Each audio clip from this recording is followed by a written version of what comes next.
la compassion et la miséricorde du Seigneur abondent dans vos vies. C'est encore un immense plaisir pour moi de venir partager la merveilleuse, la glorieuse parole de notre Seigneur avec vous. Je vous convie que nous inclinions nos têtes pour rendre grâce au Seigneur pour ce privilège qu'il nous donne de pouvoir nous approcher de lui, conduit par son esprit, afin de pouvoir recevoir la nourriture spirituelle qui vient de lui. Seigneur Père, nous voulons te bénir encore et te témoigner tout notre amour, Seigneur, parce que tu nous accordes ton esprit et tu nous as laissé ta parole, afin, Seigneur Dieu Tout-Puissant, de pouvoir la sonder, Seigneur Père, et de comprendre la substance de cette parole, Seigneur, non pas pour nous farcir l'intelligence humaine, Père, mais pour vivre de tes paroles, c'est-à-dire les mettre en pratique, Seigneur Dieu Tout-Puissant. Merci infiniment pour ces moments. Conduis-nous, Seigneur Dieu Tout-Puissant, par ton esprit et dispose nos cœurs à recevoir cette parole, qu'elle tombe sur une terre bien préparée et qu'elle puisse produire du fruit qui demeure, Seigneur Père, jusqu'à la vie éternelle, au nom puissant et glorieux de Jésus-Christ. Amen. Bien-aimés dans le Seigneur Jésus, le Seigneur aime tellement ses créatures qu'il est particulièrement la créature du genre humain. Le Seigneur nous dit dans sa parole, dans Luc chapitre 19 verset 10, qu'il est venu chercher et sauver tout ce qui était perdu. Tout ce qui était perdu sans aucune exception.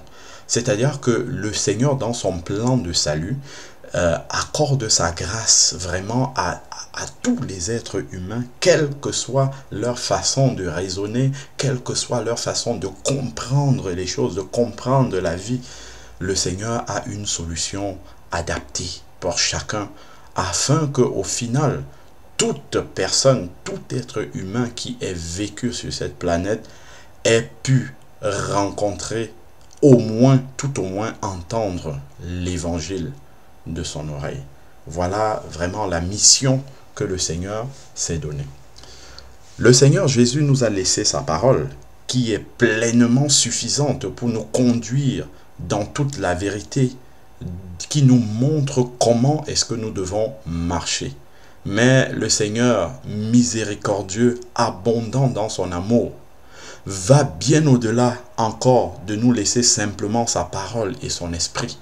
Il nous laisse encore des traces matérielles pour venir confirmer encore, corroborer sa parole, nous montrer quelle est la vérité de façon palpable. Bien-aimés, voilà, le Seigneur a mis sur mon cœur un sujet que je souhaite partager avec vous. Donc c'est un sujet qui est centré un petit peu sur des découvertes scientifiques, archéologiques, notamment qui viennent confirmer une portion de la parole de Dieu.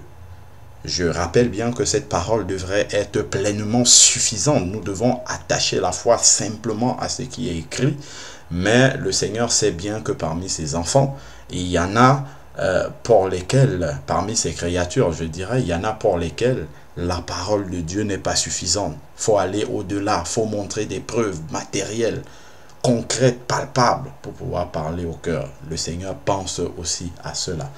Donc, le Seigneur me conduit, bien-aimé, à aborder ce message que le Saint-Esprit m'a conduit à intituler « Preuve historique sur le port du voile et la décence de la femme chrétienne ». Bien entendu, ce n'est pas un sujet simple comme ça. Nous savons que l'Église représente l'épouse du Seigneur, et donc la femme en l'occurrence, est le type même de l'Église, d'où le Seigneur a certaines exigences en termes justement de décence, en termes de présentation, en termes d'obéissance, tel qu'il demande l'obéissance à l'Église. De la même façon, le Seigneur voudrait que la femme chrétienne soit un modèle également dans la société. Bien évidemment, les hommes ne sont pas exemptés d'être des modèles aussi pour la société. Et je crois d'ailleurs qu'au travers également de ces vérités que nous allons pouvoir voir, nous aussi les frères, nous allons être enseignés à faire attention aussi à la manière dont nous nous présentons. Pourquoi? Parce que nous sommes le reflet du Seigneur dans ce monde. Le Seigneur nous a laissés comme étant ses ambassadeurs, comme nous dit 2 Corinthiens 5 à partir du verset 16 et suivant. Le Seigneur nous a laissés comme étant ses ambassadeurs. Donc si quelqu'un ne connaît pas Jésus et veut savoir comment Jésus est, il regarde aux chrétiens, parce que nous portons son nom, nous le représentons. Donc nous ne pouvons pas être négligents comme ça simplement sur cette présentation. Avant que nous ne parlions aux gens, il faudrait que bien entendu, on ne va pas se focaliser sur une apparence physique, parce que l'apparence physique doit être le reflet d'une profonde richesse intérieure. Et ça, on va bien insister également à le rappeler. Donc, bien souvent, nous entendons que c'est une parole qui est souvent communément proférée dans les milieux chrétiens, c'est que le Seigneur regarde au cœur. Effectivement, c'est une parole contenue dans la Bible, c'est une vérité biblique, mais bien souvent, on a tendance à confondre cette parole-là, à mélanger cette parole-là. Quand on dit « le Seigneur regarde au cœur », c'est une vérité, mais cela ne signifie pas que Dieu regarde seulement au cœur. Ça ne veut pas dire la même chose. Dieu regarde au cœur, mais Dieu ne se limite pas simplement au cœur. Pourquoi ? Parce que, justement, lorsque le cœur est rempli de l'obéissance au Seigneur, rempli des vertus du Seigneur, cela doit nécessairement produire des fruits à l'extérieur. C'est-à-dire que quelqu'un ne pourrait pas avoir un extérieur inconvenant et dire non, c'est pas grave parce que mon intérieur est totalement, ou en tout cas mon intérieur est bien, il est présentable devant Dieu. Je pense que ça serait, comment dire, limiter la parole de Dieu et ne pas la comprendre dans sa globalité. Et déjà, je vais citer un premier verset qui va nous permettre justement de comprendre que Dieu ne se limite pas simplement à cette richesse du cœur, mais il s'attend à ce que la richesse du cœur vienne produire justement du fruit à l'extérieur, visible extérieurement. Nous pouvons baser comment dire, ce partage simplement sur des philosophies humaines, sur des pensées humaines, sur des avis humains, mais cela ne peut pas apporter une pleine conviction dans les cœurs. Le Seigneur Jésus a dit, le ciel et la terre passeront, mais mes paroles ne passeront pas. Donc, ce n'est que si nous nous fondons sur la parole de Dieu, si nous appuyons notre conviction, si nous établissons ces vérités fondées sur le roc de la parole de Dieu, ce n'est que à ce moment-là que cette parole-là peut produire la vie, effectivement, puisque le Seigneur a également dit « Mes paroles sont esprit et vie ». Donc nous devons fonder, nous appuyer, nous enraciner dans la parole de Dieu pour pouvoir étaler ces vérités que nous voulons justement apporter avec l'aide du Saint-Esprit. Allons donc voir ce verset, ce passage de la parole qui vient corroborer ce que je disais tantôt, à savoir que Dieu ne s'attend pas à ce que nous concentrions le fruit justement de notre marche chrétienne à l'intérieur du cœur. Mais il s'attend également que la richesse intérieure produise également un effet extérieur. Prenons Matthieu chapitre 23, du verset 25 au verset 28. La parole nous dit: malheur à vous. C'est Jésus qui s'adresse aux pharisiens, aux scribes. Il dit: malheur à vous, scribes et pharisiens hypocrites, parce que vous nettoyez le dehors de la coupe et le plat, et qu'au-dedans, ils sont pleins de rapines et d'intempérance. Donc si nous nous arrêtons sur ce verset, on comprend bien que Jésus reprend les pharisiens, parce que les pharisiens s'employaient, se déployaient à pouvoir avoir une belle apparence extérieure, alors que l'intérieur du cœur était faux. Et ça, le Seigneur ne veut pas qu'il en soit ainsi. Donc nous comprenons bien que les bien-aimés qui simplement vont s'arrêter sur une apparence extérieure, ou bien vont juger la piété, l'attachement, l'obéissance d'un enfant de Dieu à son apparence extérieure, ils vont se tromper. Voilà, déjà Jésus est venu par la puissance de son esprit démasquer, mettre à nu cette façon de marcher des pharisiens. Et faisons bien attention, les pharisiens ont disparu, mais leur esprit, l'esprit pharisaïque est encore présent au milieu de nous en cette fin des temps. Donc faisons bien attention à cela. Jésus reprend bien dans le verset 25 de Matthieu 23 cet esprit-là. Continuons donc. Pharisiens, nous sommes au verset 26 de Matthieu 23. Pharisiens aveugles, nettoie premièrement. Donc il dit, si tu te limites à cet aspect extérieur, tu es aveugle, parce que tu as pris juste un côté de la vérité biblique et tu t'en réfères simplement à cela comme étant la vérité entière. Il te manque une partie, tu es aveugle. Donc, et si nous reprenons ici, il est dit: pharisiens aveugles, nettoie premièrement l'intérieur de la coupe et du plat. Effectivement, Dieu regarde au cœur. C'est ce qu'il nous est dit ici. Donc, toute la richesse qui va se manifester doit émaner de l'intérieur, qui est totalement en accord avec le Seigneur, en obéissance au Seigneur. Donc la vérité vient d'abord de l'intérieur du cœur. Donc il faut que l'intérieur soit totalement propre, afin que, donc dans le afin que, ceci induit une conséquence. Donc c'est parce que l'intérieur est propre, c'est parce que l'intérieur est en accord avec la parole de Dieu, alors par conséquent l'extérieur aussi devient net. Donc on comprend bien que celui qui a l'extérieur, comment on dit, en désordre, ne reflétant pas l'harmonie du Seigneur, aussi, si nous nous appuyons sur ce verset-là, celui-là également ne peut pas dire que son intérieur est en accord avec le Seigneur. Parce que si son intérieur était en accord avec le Seigneur, le afin que devrait automatiquement s'appuyer afin que justement l'extérieur en subisse également une conséquence, à savoir que l'intérieur et l'extérieur sont totalement en harmonie avec la parole de Dieu.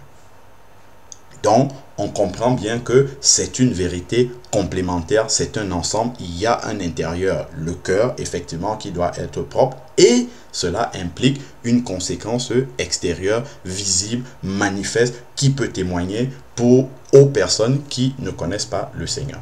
Alors, terminons le verset 27. Malheur à vous, scribes et pharisiens hypocrites. Donc, on voit encore le Seigneur qui reprend justement ces pharisiens, parce que vous ressemblez à des sépulcres blanchis qui paraissent beaux au dehors, mais qui au dedans sont pleins d'ossements de mort et toute espèce d'impureté. Donc voilà encore vraiment le Seigneur qui martèle, qui fait bien ressortir le fait que ce n'est pas l'aspect extérieur seulement qui importe, mais tout doit commencer à l'intérieur et se refléter à l'extérieur. Donc ça, c'est l'enseignement biblique du Seigneur Jésus qui est totalement équilibré. Donc pour ceux qui disent seulement Dieu regarde au cœur, il y a un problème. Pour ceux qui se font le culte de l'apparence extérieure, il y a aussi un problème. Donc la parole de Dieu, l'enseignement de Jésus est totalement équilibré à ce sujet-là. Alors donc finissons avec le verset 28. Vous de même, au dehors, vous paraissez juste aux hommes, mais au dedans, vous êtes plein d'hypocrisie et d'iniquité. Donc, il faut bien s'analyser soi-même, pour celles surtout, ici là, ou ceux qui ont une apparence bonne à l'extérieur. Il faut bien s'analyser pour savoir si à l'intérieur, c'est en harmonie avec ce qu'on présente à l'extérieur.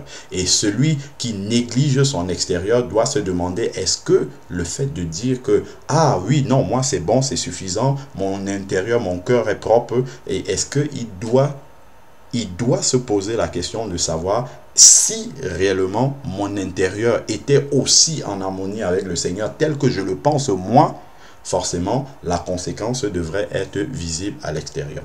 Donc voilà ainsi déjà cette parole du Seigneur posée comme fondement.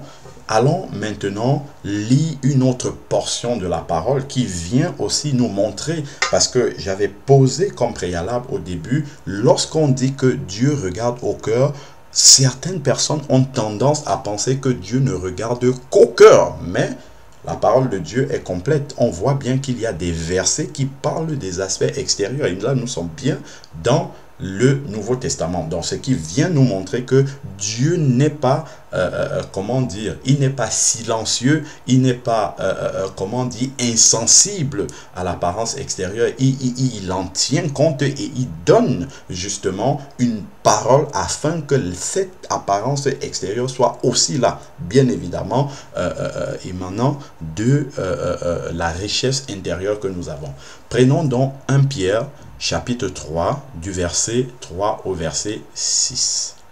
Donc ici, il s'adresse bien évidemment aux sœurs, on connaît le passage, mais les frères, on doit comprendre aussi, on peut tirer également des enseignements à partir de cela, même si cela ne nous est pas directement adressé.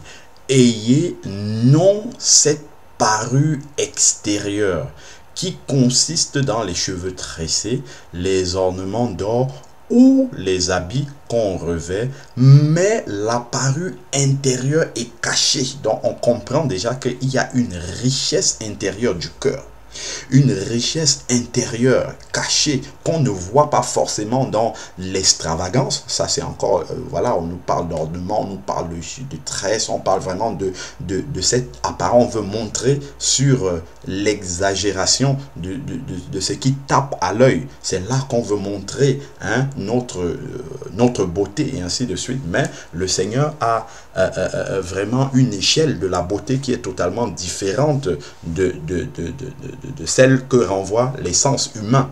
Donc alors il dit, mais la parure intérieure est cachée dans le cœur, dont la pureté incorruptible d'un esprit doux et paisible. Donc voilà ce qui est une grande richesse pour la femme devant Dieu, qui est d'un grand prix devant Dieu.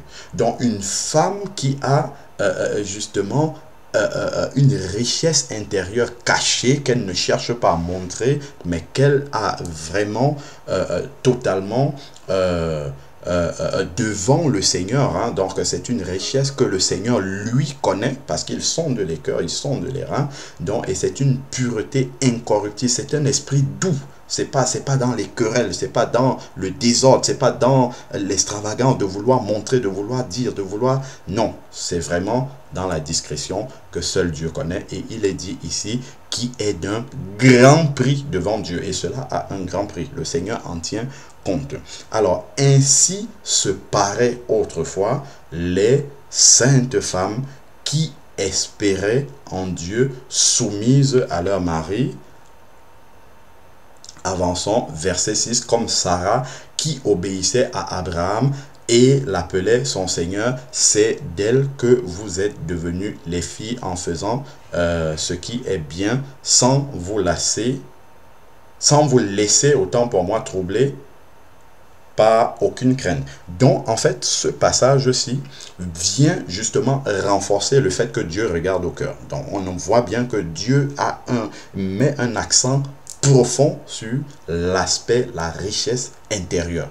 Mais ça, c'est un aspect de la parole de Dieu. Il y a un autre aspect. Donc, il faut que l'ensemble soit complet. Donc, il ne faudrait pas qu'on s'arrête à un seul aspect et qu'on en tire des conclusions. Parce que Dieu regarde au cœur, ça ne veut pas dire Dieu regarde seulement au cœur.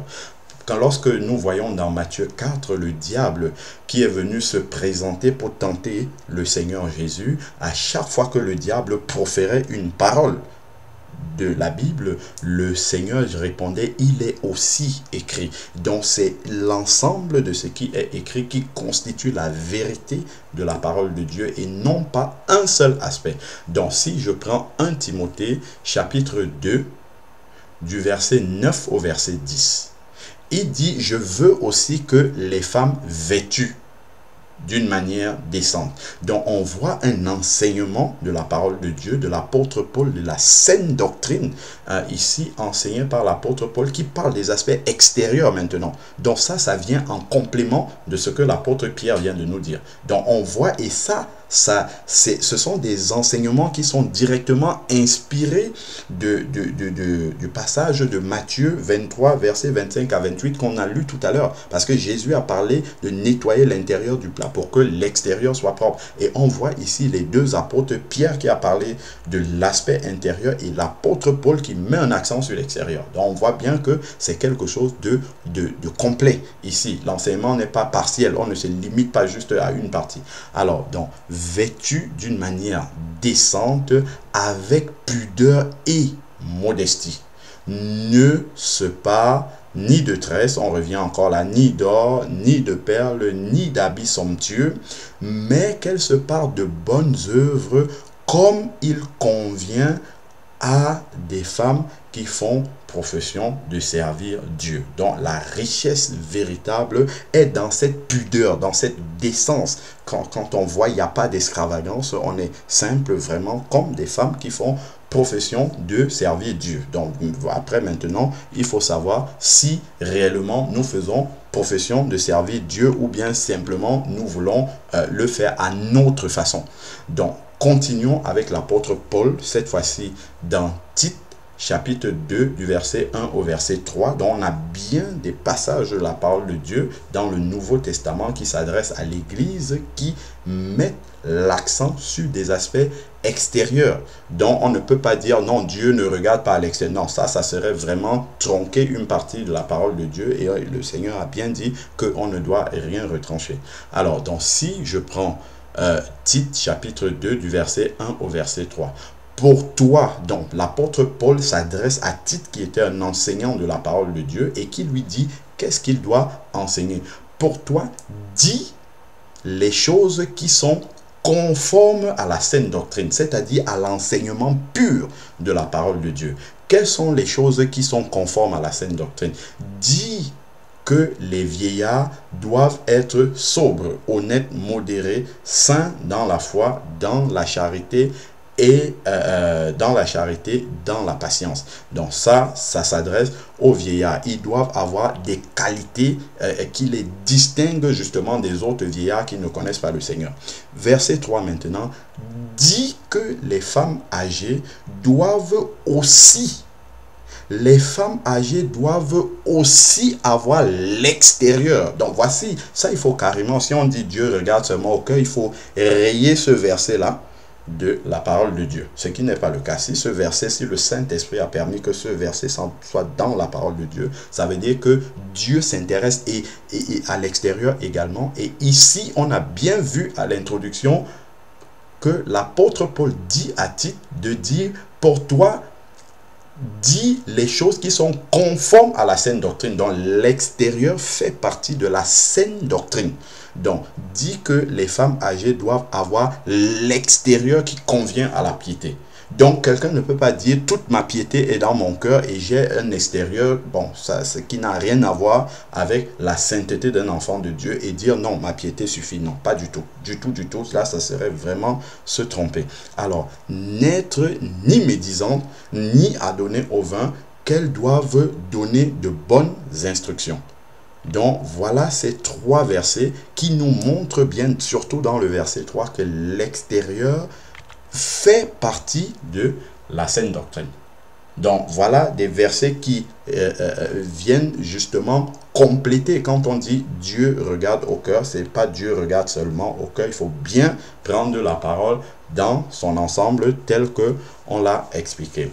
Alors, donc, revenons au sujet qui nous occupe aujourd'hui, donc qui est celui du port du voile par la femme chrétienne pendant la prière ou la prophétie. Donc ça, on connaît bien le chapitre qui en parle, hein, le passage qui parle de cela. Il y a eu plusieurs enseignements, notamment sur la page YouTube où vous pourrez suivre cet enseignement là-dessus. Donc je ne vais pas insister encore sur cet enseignement, on va simplement lire la parole de Dieu qui concerne justement cette vérité, simplement pour appuyer tout ce qui va suivre par la parole de Dieu, parce que c'est elle qui est le seul fondement qui doit rester après.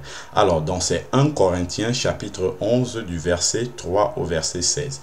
Je veux cependant que vous sachiez que Christ est le chef de tout homme, que tout homme est le chef de la femme et que Dieu est le chef de Christ. Ça, c'est le préalable et ça, c'est l'ordre du gouvernement de Dieu qui va être, tout ce qui va suivre, c'est la conséquence du verset 3.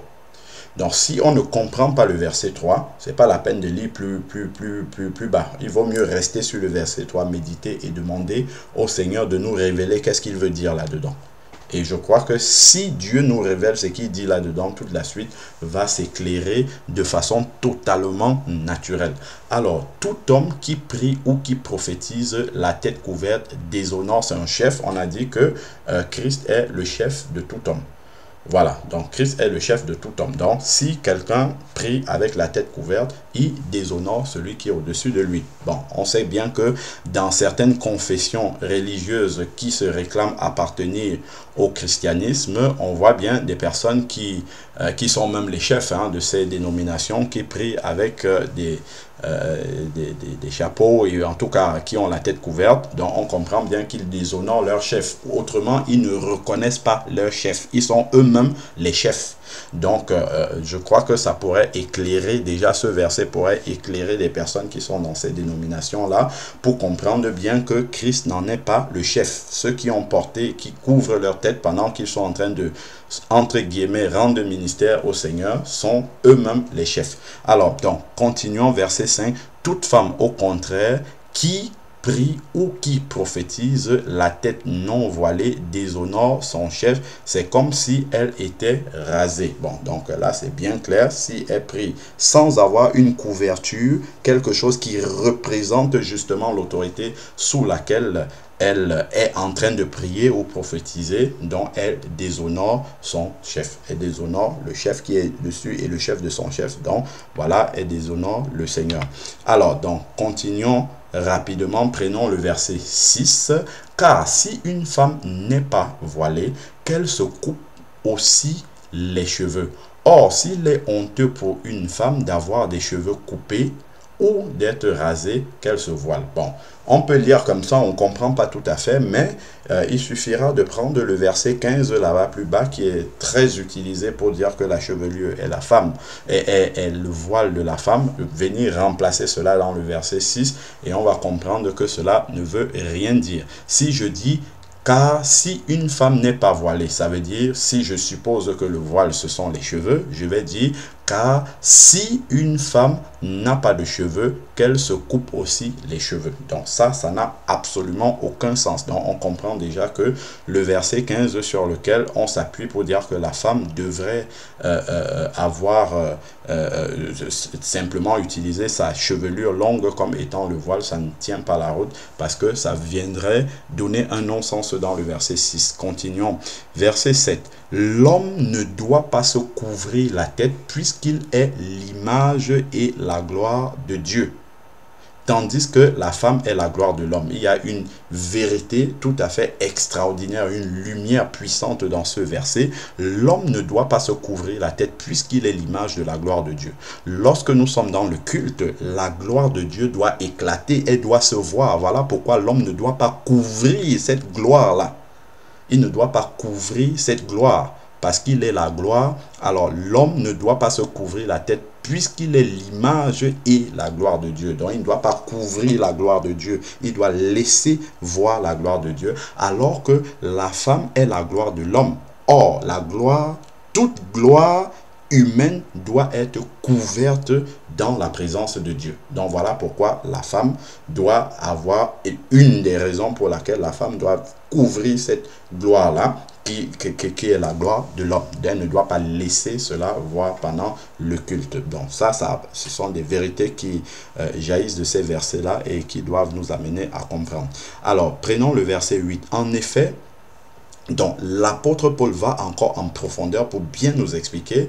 Donc en effet, l'homme n'a pas été tiré de la femme, mais la femme a été tirée de l'homme. Donc je crois que si vraiment la chevelure était le voile, représentait le voile pour la femme, l'apôtre ne devait pas rentrer dans des explications aussi compliquées, retourner à la création pour expliquer une vérité aussi évidente. Si c'était vraiment le cas que effectivement la chevelure représenterait le voile de la femme. Continuons verset 9.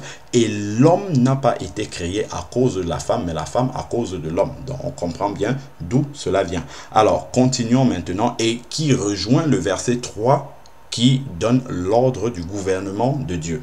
Alors, donc, revenons au verset 10 ici. C'est pourquoi la femme, à cause des anges, doit avoir sur la tête une marque de l'autorité dont elle dépend. Donc ça, on a déjà également expliqué que pendant le culte, les anges sont présents. Donc, pour voir comment, si l'ordre du gouvernement de Dieu est respecté, on sait bien que lors de la création, voilà, les anges étaient là et donc ils sont là, vigilants pour savoir si l'ordre de la création est respecté. Donc, également, on peut comprendre aussi que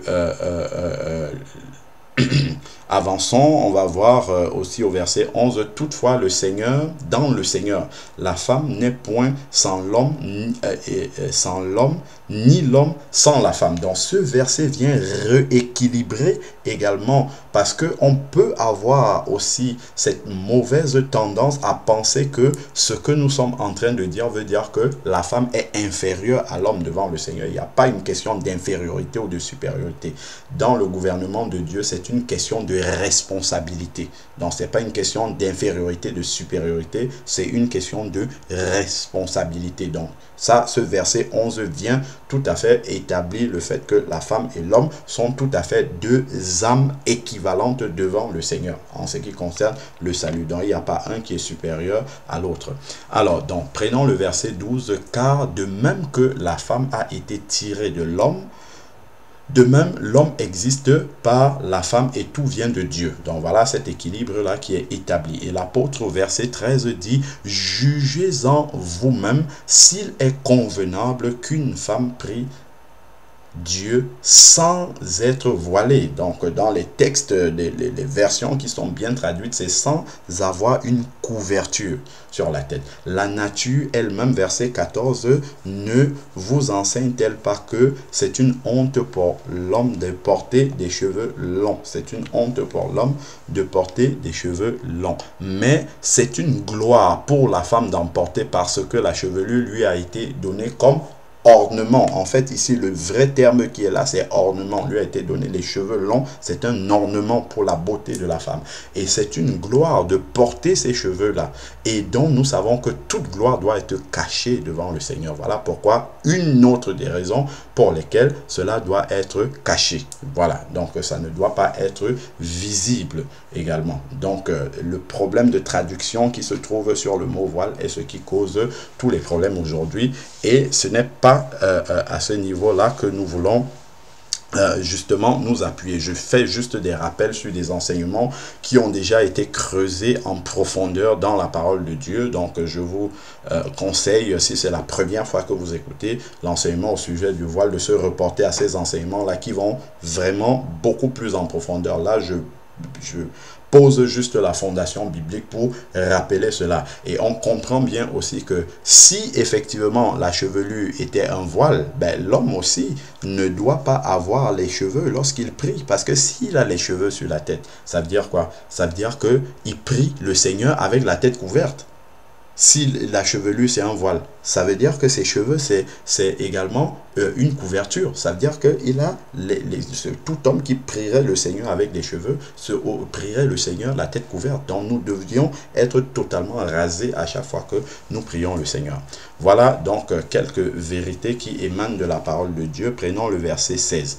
Voilà le verset 16 qui est vraiment suffisamment éloquent pour montrer, parce que l'apôtre Paul, lorsqu'il a écrit ce texte, si c'était aussi simple que cela, je crois que le verset, si c'était aussi naturel plutôt, c'est-à-dire qu'à savoir que la chevelure est simplement le voile de la femme, si c'était aussi naturel que cela, je crois que le verset 16 ne devrait pas exister dans ce texte-là. Il dit si quelqu'un se plaît à contester, qu'est-ce qu'il y a à contester là-dedans? Si quelqu'un se plaît à contester, nous n'avons pas cette habitude non plus que les églises, non plus que les églises de Dieu. Donc l'apôtre ici prophétise bien, en tout cas il laisse comprendre qu'il y a des personnes qui peuvent venir contester une vérité aussi claire, aussi simple qui est là dans la parole de Dieu. Bon, nous n'allons pas nous attarder là-dessus, nous allons avancer pour arriver vraiment dans le vif de ce que nous voulons montrer. Donc certaines personnes encore sont allées dire que voilà cet enseignement sur le port du voile que l'apôtre Paul a adressé dans sa lettre, sa première lettre aux Corinthiens, s'adressait exclusivement aux Corinthiens.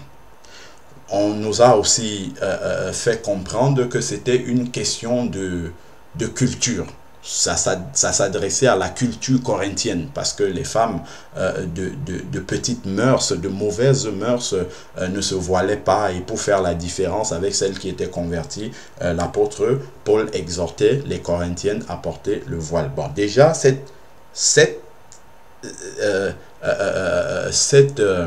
cet argument-là ne figure pas dans la parole de Dieu. Si nous prenons Jean chapitre 12, verset 48, il nous est dit qu'à la fin, c'est la parole de Dieu qui va nous juger.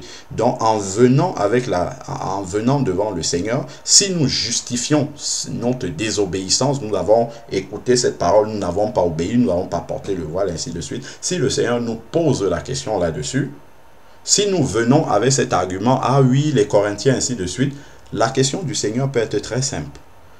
Où est-ce que tu as vu ça dans la parole de Dieu?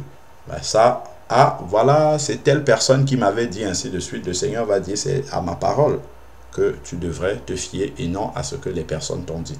Donc, ça, là, c'est la parole qui est la base de la vérité. Donc, il faut vraiment rechercher des versets dans la parole de Dieu qui peuvent soutenir que cet enseignement sur le port du voile s'adressait uniquement aux Corinthiens. Bon, ça, pour l'instant, moi, je n'ai pas encore trouvé cela dans la parole de Dieu. Si, par contre, moi, j'ai le verset 1 Corinthiens 1, verset 1 à 2, qui vient totalement nous dire que l'épître entière aux Corinthiens ne s'adresse pas qu'aux Corinthiens. Paul, appelé à être apôtre de Jésus-Christ par la volonté de Dieu, et le frère Sosthène. Donc, c'est ceux qui sont justement à l'origine de l'épître à l'église de Dieu qui est à Corinthe. Effectivement, si on s'arrêtait à ce niveau-là, si l'apôtre s'était arrêté à ce niveau, on aurait dit que l'épître concerne les Corinthiens. Mais la phrase continue, il dit à ceux qui ont été sanctifiés en Jésus-Christ, appelés à être saints, et à tous ceux qui invoquent en quelque lieu que ce soit le nom de notre Seigneur Jésus, leur Seigneur et le nôtre. Je crois que c'est clair que ceci s'adresse à l'ensemble de l'Église de Jésus, à l'ensemble de ceux qui sont sanctifiés, donc qui ont été appelés hors du monde par la puissance du sang de Jésus qui les a délivrés et rachetés de leur vaine manière de vivre. Donc l'épître s'adresse totalement à l'ensemble du corps. Donc l'argument selon lequel cela s'adresse uniquement aux Corinthiens tombe devant cette portion de l'Écriture. Alors, donc, Poursuivons plus loin dans ce sur quoi nous devons nous appuyer. C'est cette vérité contenue dans Éphésiens 2, verset 20.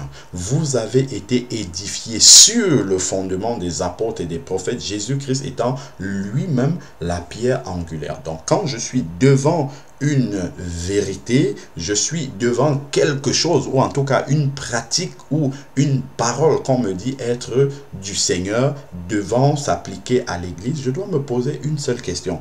Ce qu'on me dit, est-ce que Jésus l'a enseigné? Est-ce que ses apôtres l'ont enseigné? Est-ce qu'ils ont pratiqué cela?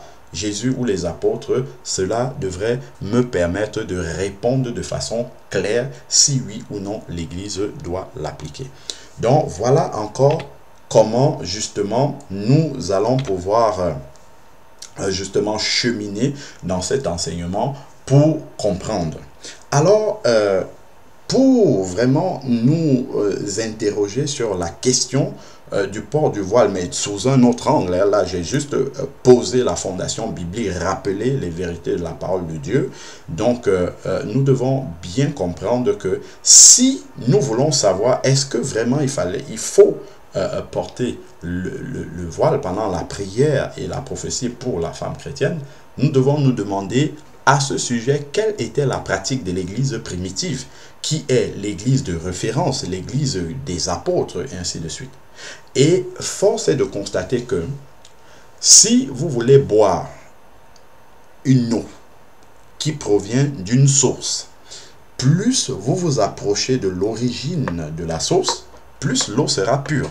Plus vous vous en éloignez, moins l'eau sera pure. Pourquoi? Parce que entre-temps, cette eau a cheminé par des chemins, comment dire, et sur son chemin, tout au long du chemin, l'eau prend des impuretés. Donc, plus vous êtes éloigné de la source, plus vous aurez des impuretés à l'arrivée. De la même façon, si nous voulons nous poser des questions sérieuses sur le port du voile, il suffit d'aller voir est-ce que l'Église primitive pratiquait cela ou non. Est-ce que l'Église qui se rapproche de la période de l'Église primitive pratiquait cela ou non? Par la grâce du Seigneur, nous avons des éléments, des preuves livrées par la science, archéologie, qui viennent conforter justement cette vérité-là. Et c'est ça que nous allons établir aujourd'hui, avec des images à l'appui. Donc, je disais tantôt que le Seigneur aime tellement ces créatures qu'il tient compte de tout, justement, de toutes les composantes de ces créatures, hein, parce qu'il y en a qui ne se suffisent pas de la parole de Dieu tout simple, mais qui ont besoin de preuves matérielles. Normalement, c'est pas comme ça que la foi agissante devrait marcher, mais le Seigneur, dans sa compassion, donne également des éléments concrets pour ce type de personnes. Et voilà un exemple dans la parole de Dieu, dans Jean chapitre 20, verset 24 au verset 29. Il s'agit du disciple Thomas. Thomas, appelé Didyme, l'un des 12, n'était pas avec eux lorsque Jésus vint. Les autres disciples lui dirent donc, « Nous avons vu le Seigneur », mais il leur dit, « Si je ne vois pas dans ses mains la marque des clous, et si je ne mets mon doigt dans la marque des clous, et si je ne mets ma main dans son côté, je ne croirai point. » Donc le Seigneur Jésus était apparu au milieu des disciples lorsque Thomas n'était pas là, et on rapporte cela à Thomas. Au lieu de s'exclamer, de rendre gloire au Seigneur pour cela, Thomas dit non, pour que je croie, il faut que je voie. Donc 8 jours après, le Seigneur Jésus aurait pu le laisser Thomas dans cet état, mais le Seigneur, dans sa compassion, est revenu pour montrer les preuves, pour donner des preuves. Les preuves que Thomas a réclamées, le Seigneur est venu avec ces preuves-là, afin que Thomas puisse croire et être sauvé. Et le Seigneur fait cela aussi aujourd'hui au travers des preuves concrètes, matérielles qu'il donne à ses enfants pour pouvoir vraiment venir appuyer des vérités de la parole du Seigneur. 8 jours après, les disciples de Jésus étaient de nouveau dans la maison et Thomas se trouvait avec eux. Jésus vint les portes étant fermées, se présentant au milieu d'eux et dit, la paix soit avec vous. Passons donc au verset 27 qui nous dit, puis il dit à Thomas, donc on voit Jésus qui s'intéresse à celui qui est incrédule, celui qui ne peut pas s'appuyer, qui ne peut pas baser sa foi uniquement sur ce qui est écrit, sur ce qui est dit, sur la parole de Dieu, qui a besoin de preuves matérielles. Dans certains cas, c'est pas toujours que le Seigneur agit comme ça. Dans certains cas, le Seigneur vient et apporte des preuves matérielles. Ça, c'était le cas de Thomas ici. Avance ici ton doigt et regarde mes mains. Avance aussi ta main et mets-la dans mon côté et ne sois pas incrédule mais crois. Normalement, la partie de la parole de Dieu que nous avons lue concernant le port du voile devrait être pleinement suffisante, mais ici, le Seigneur sait bien qu'au milieu du corps de Christ, il y a des Thomas qui ont besoin des preuves matérielles et le Seigneur donne également ces preuves matérielles pour ceux-là de ses enfants. Thomas lui répondit, mon Seigneur et mon Dieu. Jésus lui dit, parce que tu m'as vu, tu as cru. Heureux ceux qui n'ont pas vu et qui ont cru. Bon, voilà.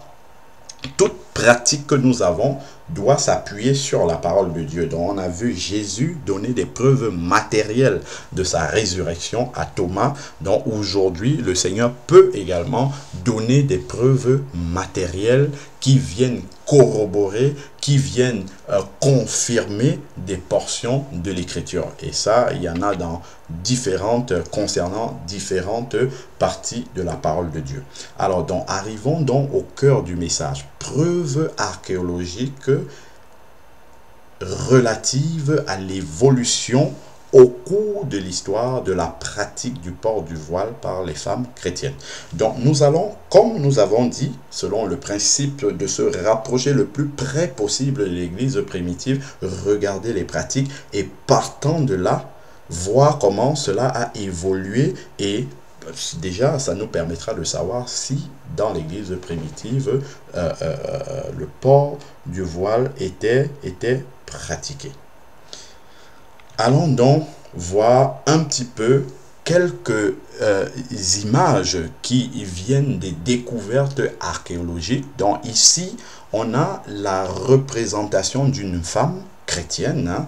Donc la représentation d'une femme chrétienne. Donc là, on peut apercevoir pour ceux qui arriveront à bien discerner justement que figure sur sa tête, elle porte justement une couverture. Elle a quelque chose qui couvre sa tête, qui est comme un châle de prière, un voile pour la prière. Donc ici, cela représente en effet, c'est une découverte qui a été faite dans les catacombes, à savoir les sépulcres de Rome, et qui date de l'an 200.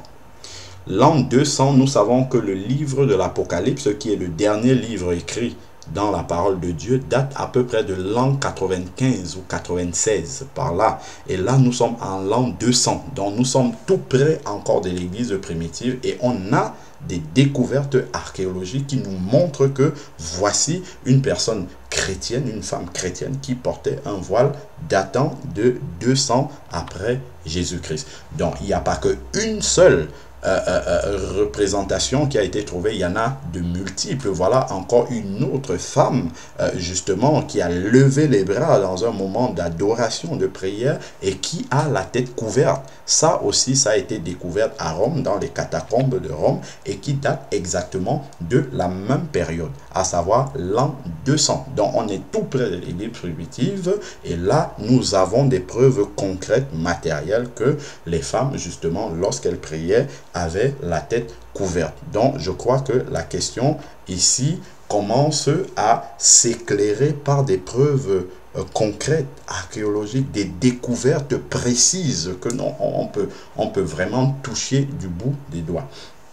Donc, voici encore, toujours découvert dans les catacombes de Rome. Hein. Ils ont trouvé beaucoup d'images, beaucoup, justement, de traces datant de cette époque-là, de l'an 200, donc après Jésus-Christ. Donc, nous sommes là, tout près de l'église primitive. On a encore ici une femme en pleine prière, justement, les mains levées. On suppose que c'est la prière, c'est l'adoration, et qui a la tête couverte. Donc voilà les images qui sont éloquentes, qui parle justement d'elle-même. Voilà encore une image qui est un peu plus claire, donc qui est sûrement mieux conservée que les autres et qui nous montre justement cette femme. Nous sommes toujours dans la même période, 200 après Jésus-Christ. Donc on a une femme ici qui est en train d'adorer le Seigneur avec la tête couverte. Donc voilà des preuves concrètes, matérielles, archéologiques qui viennent corroborer la véracité, la vérité implacable de la parole de Dieu qui est enseignée dans 1 Corinthiens chapitre 11 du verset 3 au verset 16. Voilà, donc qu'on ne vienne pas nous dire que voilà, l'église primitive n'a jamais appliqué cela. On a des éléments matériels ici. Donc ceux qui sont des Thomas, qui ne veulent pas juste s'appuyer sur la parole de Dieu, ont maintenant des éléments concrets, matériels. Ils ne pourront pas dire à Dieu, nous n'avons pas vu, nous n'avons pas cru. Donc voilà, maintenant on peut voir et croire. Donc nous avons ces éléments matériels. Ici, il s'agit d'une femme également, tête couverte, d'une femme chrétienne, tête couverte, qui a été découverte dans les catacombes, toujours de Rome. Mais cette fois-là, nous sommes déjà en l'an 300. Nous sommes en train de nous éloigner progressivement de la période apostolique, donc de l'église primitive. Mais on a justement cette femme chrétienne qui est là de l'an 300 avec la tête couverte. Allons-y plus loin. Donc nous avons ici un modèle également qui a été retrouvé. Donc là on s'éloigne vraiment un peu plus de la période apostolique. Là nous sommes en l'an 800. Donc on a un dessin qui nous montre comment la femme chrétienne était vêtue. Donc en l'occurrence pendant la prière en l'an 800 en Angleterre. Donc on a vraiment ici une couverture complète de la chevelure qui est là avec justement son voile qui couvre totalement la tête. Donc et ceci date de l'an 800. Donc avançons un peu plus loin, nous avons carrément l'habillement, donc là ici d'une femme en Europe, comme ça, pris une femme en Europe, ça c'est de façon comment dire représentative de comment les femmes s'habillaient en Europe en l'an 1100. Voilà, ça c'est 1100, la femme chrétienne européenne s'habillait comme ça. Donc non seulement nous voyons la couverture de la chevelure qui est apparente ici, bien couverte, mais nous voyons la longueur du vêtement, on voit cette décence qui est là. Pourtant, nous sommes déjà très loin de la période apostolique, mais nous avons cette présence-là du voile de prière qui est là, et puis la décence en termes justement vestimentaires. Donc là, nous avons vraiment ces femmes-là qui font profession de foi, comme nous disait cette portion de l'écriture que nous avons lue tantôt. Donc là, ici, nous avons également toujours une représentation de l'habillement, de la présentation de la femme chrétienne qui date d'Europe, qui date de 1200 ici. Donc nous sommes un siècle plus loin, donc on a toujours cette apparence vestimentaire de décence qui est là, et surtout la couverture, ce sur quoi nous nous appuyons dans cette portion d'enseignement, donc la couverture de la tête, en fait, de la femme chrétienne. Donc ici, nous avons également une autre image qui représente la femme chrétienne en Angleterre en 1300. Voilà comment imager ce dessin-là nous représente cette femme chrétienne, comment elle se présentait dans son moment de prière, d'adoration en 1300, justement en Angleterre. Voilà, donc nous avons ces éléments. Voici encore des éléments qui, là, ne sont plus des représentations, mais des découvertes qui ont été faites, des gravures qui datent de 1400. Donc là, nous sommes en 1400 en Angleterre. Nous avons des femmes chrétiennes. Nous avons un bon voile qui est suffisamment long, qui couvre la chevelure. Ça, ce sont des femmes chrétiennes, visiblement pendant le service chrétien, parce que là, il y en a plusieurs pendant le service, le culte qu'elles rendaient au Seigneur. Donc, ils sont vraiment décemment habillés, couvertes complètement, et avec la tête également qui est couverte. Là, nous sommes en 1400. Donc, ceci nous montre que vraiment, depuis l'église primitive jusqu'en 1400, le port du voile ne semble pas avoir fait un débat. C'est-à-dire que les premiers chrétiens, jusque-là encore, hein, jusqu'à présent, jusqu'à là où nous sommes rendus en 1400, avaient une compréhension tout à fait claire de la parole de Dieu en ce qui concerne le port du voile. Donc, ils le portaient sans aucun problème. Donc, et on sait bien à quel moment est-ce que les discussions ont commencé à ce sujet. Donc, voici encore une très belle image, très visible, bien conservée de la femme chrétienne allemande de 1400. On voit vraiment la couverture complète. Donc, il ne s'agit pas d'une bonne sœur, comme on pourrait le dire aujourd'hui dans le langage moderne. Il s'agit d'une femme chrétienne, tout simplement, qui, pendant son moment de prière et même en dehors, hein, se présentait de cette façon-là. Donc aujourd'hui, si vous présentez comme ça, on va dire, oh, vous êtes une grande mère. Bon, je crois que nous avons la facilité de confesser que Dieu est le même hier, aujourd'hui et éternellement. Mais quand il s'agit justement de marcher comme nos prédécesseurs dans la foi, nos aînés dans la foi, nous disons, ah non, nous ne sommes plus à la même période. Nous sommes évolués, nous sommes modernes. Non, voilà comment la femme chrétienne allemande était vêtue pour sa prière en 1400. Alors, donc, avançons, allons plus loin. Ici, nous avons une femme chrétienne qui tient visiblement un panier à la main avec du pain. Donc, nous ne sommes probablement pas dans un moment de prière, peut-être dans un moment d'agape, hein, de partage, dont la tête est bien couverte totalement. Et là, c'est une femme européenne, hein, une femme chrétienne européenne en 1400. Donc on a bien cette couverture de la tête qui est là, cette décence également dans la présentation physique qui est là. Je crois que ceci devrait nous aider, hein, pas seulement les sœurs, mais les frères aussi, même dans la façon dont nous nous présentons. Nous devons faire attention à ça. Quand nous voyons nos prédécesseurs comme ça dans la foi, cela est encourageant pour nous de vouloir vraiment être aussi agréable au Seigneur de cette façon-là. Voilà, donc progressons maintenant. Nous avons ici apparemment une situation de la vie courante. On voit des enfants, on voit des hommes, on voit des femmes et on voit des femmes qui ont la tête couverte complètement. Regardez, mais c'est extraordinaire, ce sont des images en couleur. Merci Seigneur de nous livrer ces images-là qui viennent aujourd'hui appuyer ta parole. Ici, nous sommes au milieu de femmes chrétiennes et d'hommes, hein, chrétiens aussi, des femmes chrétiennes dans une scène de la vie courante qui date de 1450 en Italie. C'est la femme chrétienne italienne. Voilà, donc des fois on se demande voilà, est-ce que c'est à quel moment qu'il faut se couvrir la tête ainsi pendant le moment de prière et justement de prophétie. On a ces femmes qui sont là, qui sont bien couvertes, hein. La question ne se pose pas pour elles. Donc ici, nous avons également, ici en 1500, comment la femme chrétienne se présente ici, la femme chrétienne européenne. Donc regardez comment la tête est bien couverte ici. Il n'y a pas de problème là-dessus. C'est-à-dire que aujourd'hui, on peut voir dans les mêmes assemblées certaines sœurs qui ont la tête couverte et d'autres qui ne le sont pas. Ici, on voit c'est uniforme, c'est homogène. Tout le monde a compris la parole de la même façon. Alors, il n'y a pas, bon, moi je suis convaincu, moi je ne suis pas convaincu. Sachant une chose, c'est que nous avons le même esprit que ces personnes-là.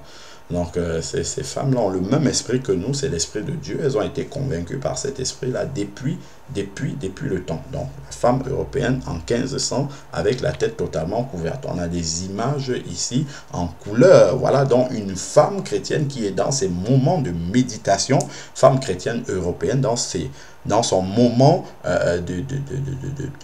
de communion avec le Seigneur en 1500, la tête bien couverte, décente, bien comme il faut. Voilà, donc je crois que quand nous voyons ça, ça doit pouvoir nous éclairer très, comment dire, de façon vraiment concrète, palpable. Et il n'y a rien de plus que de voir. Là maintenant, nous sommes comme Thomas qui est devant Jésus. Jésus lui montre le côté, il lui montre les mêmes percées. Donc là, nous avons des éléments concrets. Quelqu'un ne va pas venir dire maintenant en regardant ça, ah voilà, vous expliquez la parole de Dieu avec des révélations. Ici, on a des exemples là qui sont là concrets devant nous. On ne peut pas discuter. Voilà. Donc allons un peu plus loin. Donc, souvent, j'ai entendu certaines sœurs me poser la question, mais est-ce que aussi, lorsqu'on prie, avant de manger, est-ce qu'on doit se couvrir la tête? Voici une femme devant nous, femme chrétienne, allemande, en 1520. Elle est devant son repas, donc visiblement on voit son repas qui est posé devant elle, et elle a les mains croisées pour élever la voix vers le Seigneur, la tête couverte. Nous disons, Dieu est le même hier, aujourd'hui, éternellement. Mais nous voulons nous présenter différemment devant Dieu selon les circonstances. Si nous sommes dans un moment de culte, oui, on couvre la tête, mais quand on mange, on prie, on dirait que c'est un Dieu différent. On veut ne pas se couvrir la tête, c'est le même Dieu. Que nous prions pendant les moments de culte ou que nous prions devant notre repas, c'est le même Dieu que nous prions. Donc la présentation ne devrait pas changer. Donc voilà, en l'occurrence, cette femme allemande en 1520 qui est en train de manger son repas. Elle est visiblement chez elle. Hein. Je crois que là, c'est vraiment, comment dire, peut-être dans sa cuisine. Et elle est en train de prier, la tête couverte avant de consommer son repas. Ici, nous sommes dans un moment de culte. Ça, c'est extraordinaire. Là, c'est la dénomination luthérienne, hein, dans l'église luthérienne. Luther, le réformateur, on voit, c'est sa période ici. Ça, c'est un service. C'est l'image d'un service, justement, d'un service dans l'église luthérienne allemande en 1525. On voit ici, c'est tout à fait clair, même les luthériens. Aujourd'hui, voilà, on a les luthériens ici en 1525 en Allemagne, on voit les femmes ont la tête couverte. Voilà les hommes qui sont debout, tête non couverte. Donc c'est clair ici. Voilà les éléments historiques, pratiques, même les enfants, les filles, les petites filles, voilà, ont la tête couverte ici. Donc voilà les modèles, voilà les exemples.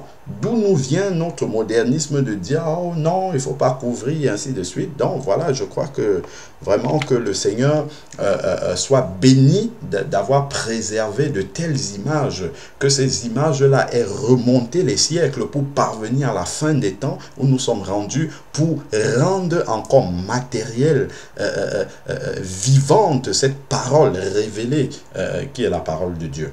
Donc voilà encore ici. Nous avons une femme chrétienne en Angleterre, décemment habillée, hein, et donc toujours avec la tête couverte. Donc je reviens voilà, sur cette femme chrétienne anglaise, voilà, de 1530. Voilà, 1530, la femme chrétienne en Angleterre.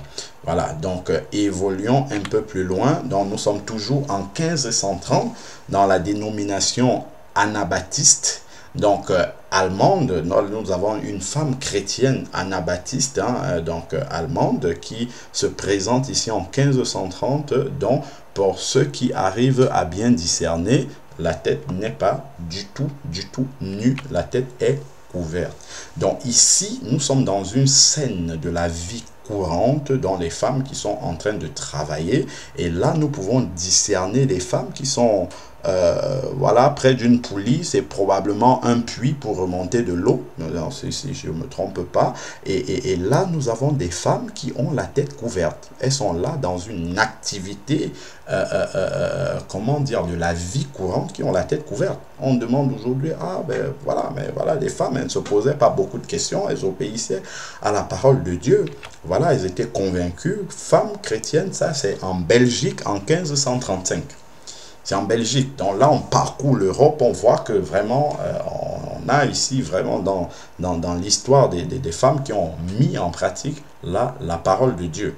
Voilà, donc continuons, évoluons, allons un peu plus loin, on s'éloigne de l'église primitive. Là, nous sommes en France en 1560. Donc voilà comment la femme chrétienne se présentait en France en 1560. On voit toujours la tête est couverte. Donc l'image est bien conservée, pas de problème. On a justement cette femme chrétienne qui se présente de cette façon-là. Donc ici, nous sommes apparemment lors d'un repas, peut-être d'une agape, je ne sais pas exactement dans quel contexte ça se trouve, mais par contre, on voit bien les femmes là qui sont en foulard blanc ici. Donc, on voit les femmes qui sont couvertes. Et ici, c'est la femme chrétienne, toujours en Belgique, en 1567. Que vraiment Dieu soit béni de nous livrer ces images-là pour que aujourd'hui nous puissions voir ce qui revient du passé et ne pas nous appuyer sur notre temps limité et qui contient déjà tellement d'impuretés par rapport à l'origine qui est l'église primitive. Donc aujourd'hui nous sommes plus de 2000 ans plus tard avec beaucoup d'impuretés déjà. Donc nous ne nous appuyons pas sur ce que nous voyons autour de nous, mais appuyons-nous exclusivement sur la parole de Dieu. Et quand Dieu nous donne des éléments comme ça matériels qui viennent justement appuyer cette parole, rendons grâce au Seigneur et vraiment que nous puissions marcher dans l'obéissance. Donc ici nous avons une femme chrétienne. Oh, gloire au Seigneur. Elle est habillée, ça c'est aux Pays-Bas en 1580, décemment habillée, toujours pareillement, avec la tête bien couverte, totalement décente devant le Seigneur. Voilà, donc ici, la femme chrétienne des Pays-Bas en 1580.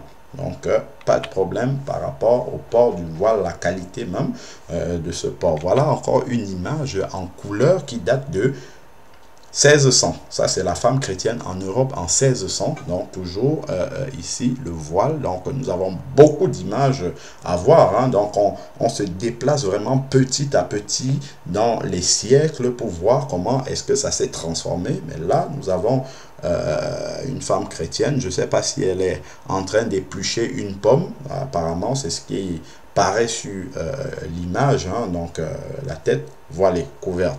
A probablement prié avant de consommer sa pomme, donc elle est préparée à pouvoir prier. Là nous avons des petites filles, tête couverte, là une maman juste à côté, également tête couverte, complètement décemment habillée, et c'est la femme chrétienne des Pays-Bas en 1600. Voilà, donc l'image est là, claire, précise devant nous. Il n'y a pas de problème de décence, des formes qu'on voit à l'extérieur, tout ce que nous pouvons voir aujourd'hui qui est totalement une abomination, et on peut vouloir justifier cela. Donc là nous avons des éléments vraiment historiques qui viennent justement nous montrer l'exemple, nous donner l'exemple, nous redonner vraiment, c'est mettre comment dire, mettre en vie cette parole de Dieu. Nous nous interrogeons aujourd'hui à quoi est-ce que, comment est-ce que ça peut se mettre en application. Voilà la démonstration visuelle de comment les femmes chrétiennes d'autrefois ont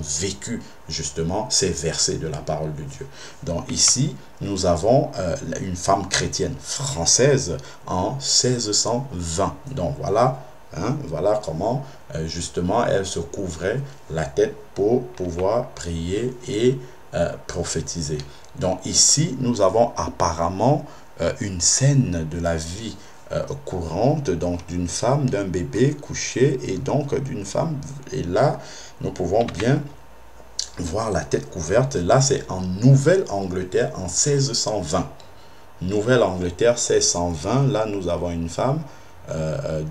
Ici nous voyons toujours tête couverte.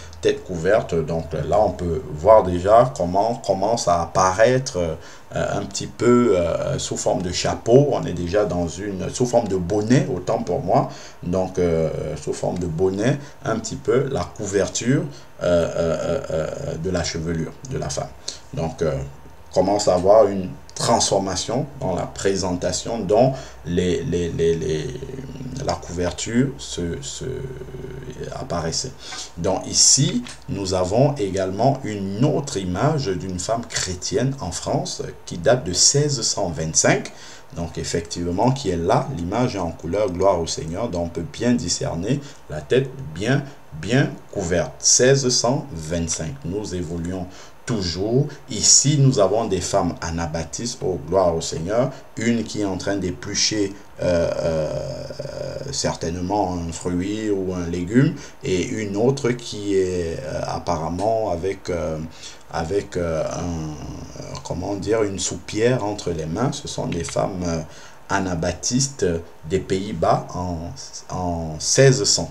Voilà, donc elles sont là, décemment habillées, dans la communion fraternelle, en train de partager des moments de la vie courante ensemble. Et là, vraiment, pas de problème, tête couverte, décemment habillée. Entre-temps, entre deux, comment dire, entre deux activités culinaires ou de travaux domestiques, elles peuvent passer un moment dans l'adoration, dans la prière. Elles sont préparées déjà pour pouvoir entrer dans ces moments sans aucun souci. Donc là, nous avons un moment de culte apparemment ou d'évangélisation en plein air à ce que je vois. Donc ici, c'est une réunion chrétienne en Angleterre en 1650. Donc le prédicateur est là au milieu, les mains élevées, la Bible entre les mains. Et là, à côté, nous voyons des femmes tête couverte. Donc regardez si bon, l'image elle est en noir et blanc, si vous apercevez bien, vous verrez que les femmes ici dans ce service chrétien d'Angleterre en 1650 ont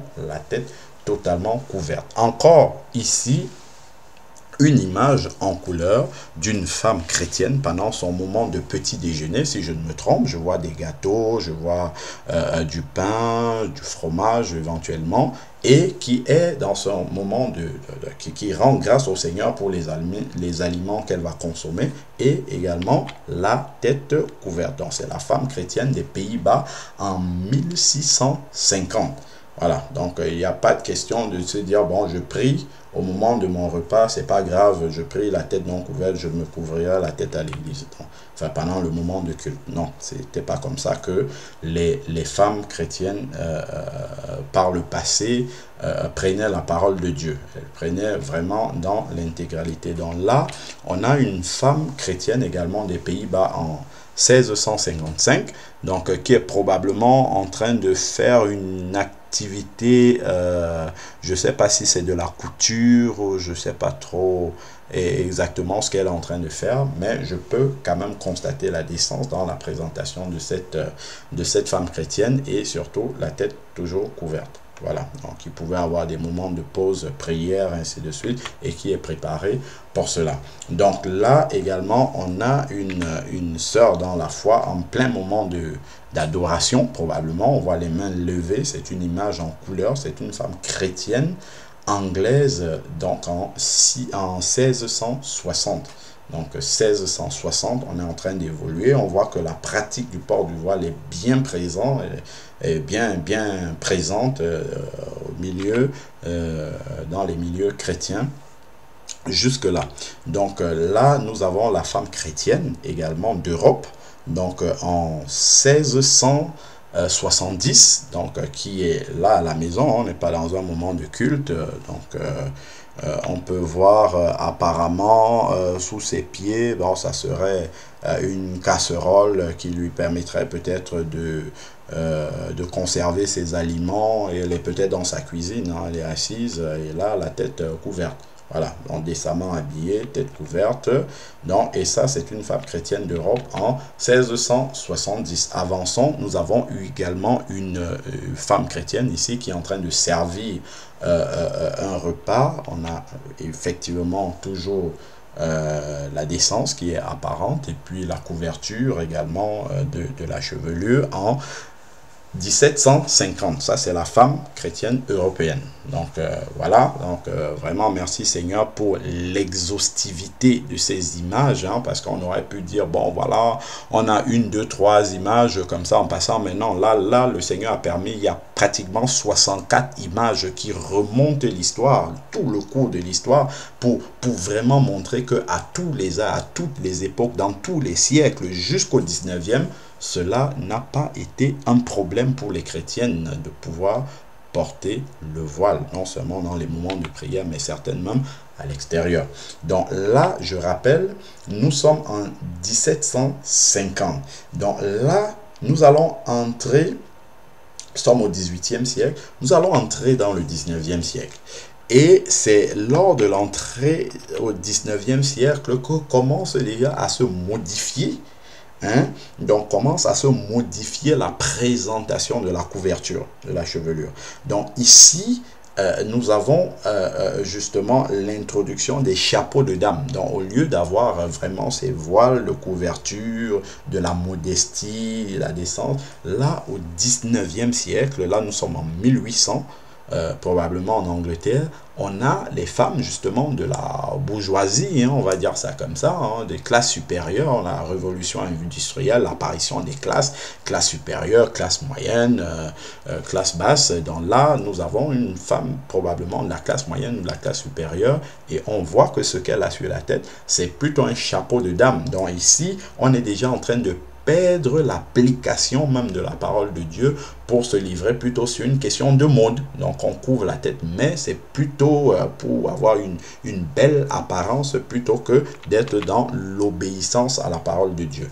Donc ici, c'est une femme chrétienne de la classe moyenne ou supérieure d'Angleterre en 1800 effectivement. Donc c'est là où on voit justement que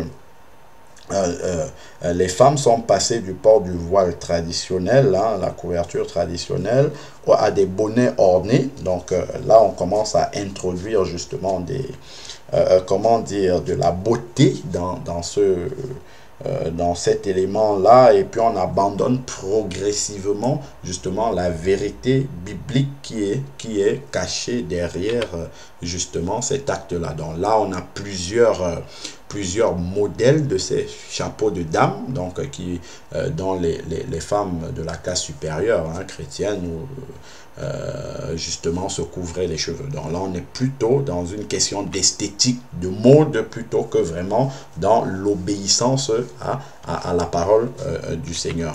Voilà, donc on voit déjà apparaître cela justement au 19e siècle. Donc, et c'est justement à partir de cette époque-là que commence à naître justement en Occident et aux États-Unis justement des chrétiens et des chrétiennes qui commencent à revendiquer effectivement le verset 15 de 1 Corinthiens 11, à savoir que la chevelure serait effectivement le voile que porte la femme. Ça commence à apparaître déjà, parce qu'on voit déjà que ici, la classe supérieure, la classe moyenne, en tout cas ceux qui ont les moyens, commencent à délaisser l'obéissance à la parole de Dieu pour en faire justement présenter sur leur tête quelque chose d'esthétique, quelque chose de moderne, quelque chose qui montre leur opulence. Donc là, on n'est plus dans l'obéissance de cœur à la parole de Dieu, mais on rentre dans la mode, dans la fantaisie. Donc ici, donc on a également toujours hein, la femme chrétienne de la classe moyenne ou supérieure, la manière dont elle en tout cas dont elle se couvrait les cheveux. Donc c'est plus une question de fantaisie.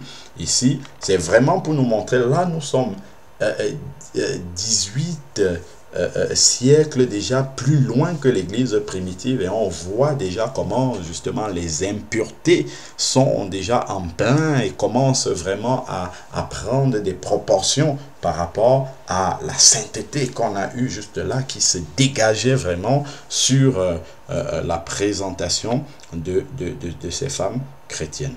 Voilà. Donc avançons.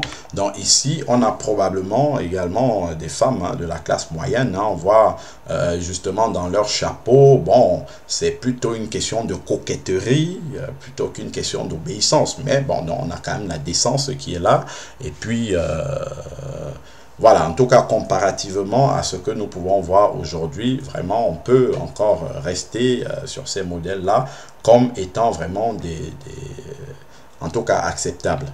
Donc, continuons. Dans le même temps, dans la même période, dont nous avons ici la présentation d'une femme chrétienne, toujours en Angleterre, mais qui est du commun du peuple. Donc voilà, on voit hein, déjà l'activité que la femme fait, elle transporte une charge sur sa tête. Donc ce n'est probablement pas une femme de la classe moyenne ou de la classe supérieure, mais plutôt une femme du commun du peuple. Mais la manière dont elle est voilée, justement, nous montre qu'il y a encore justement une ressemblance par rapport aux femmes des siècles d'avant. Voilà. Donc après, maintenant, Dieu seul sait si dans le cœur, effectivement, c'est dans un souci d'obéissance ou c'est simplement qu'elle n'a pas les moyens pour pouvoir avoir de beaux chapeaux comme les femmes de la classe supérieure. Dieu seul le sait, mais en tout cas, nous voyons cette femme-là qui a la tête couverte comme il se devrait. Donc nous sommes toujours en 1800 en Angleterre. Donc là, nous avons une autre femme qui apparemment est en tout cas plus âgée que celle que nous avons pu voir, et donc qui a effectivement la tête couverte toujours. Ici, c'est une femme chrétienne en Angleterre, du commun du peuple, exactement, donc en 1800. Donc on voit que là, il commence à avoir deux tendances au milieu des enfants de Dieu. Donc celles qui sont de la classe supérieure ont une manière de couvrir les cheveux qui, voilà, va dans l'extravagance, peut-être pas dans l'extravagance tout à fait, mais vraiment va plutôt du côté de la mode. C'est-à-dire qu'on va accommoder, assortir, comment dire, l'habillement avec la couverture de la tête. On n'est plus dans l'obéissance, mais on est dans une présentation comment dire, on soigne sa présentation, pas au sens spirituel, pas au sens piété, mais dans un sens plutôt esthétique. Voilà, donc continuons. Donc là, nous avons une femme chrétienne aux États-Unis en 1800, donc voilà, qui est en train de faire sa lessive, on va dire, qui a la tête bien couverte, décemment habillée. Ça, il n'y a pas de souci là-dessus. Voilà, donc bon, là on a un modèle un petit peu fantaisie, mais qui reste quand même tête couverte, bien que les cheveux sont apparents. Ça, c'est une femme chrétienne aux États-Unis en 1820. Voilà, donc la photo en couleur, on peut bien discerner, on peut voir les détails de cette image-là. Donc, nous sommes 1820. Donc là, nous avons également l'image d'une femme chrétienne aux États-Unis. Là, on est 5 ans plus tard, 1825. Donc, tout dépend de l'origine, comment dire, plutôt de la situation sociale, souvent des personnes. La matérialisation de cette obéissance et dans la qualité également se voit dans la qualité de la couverture de la tête, mais toujours est-il que la tête est couverte quand même, voilà, et que effectivement la présentation vestimentaire aussi est décente. Alors donc là nous avons des femmes qui sont dans une activité champêtre ici, donc tête couverte toujours également, et il s'agit des femmes en France en 1850. Nous sommes en plein 19e siècle, donc on a des femmes tête couverte, donc on ne peut pas vraiment au travers de cette photo discerner exactement la manière dont cette couverture est faite, mais bon, ça reste quelque chose de sobre, quelque chose de vraiment modeste. Bon, puis c'est des femmes qui travaillent également dans les plantations, donc on peut comprendre que ce n'était sûrement pas les femmes de la classe supérieure.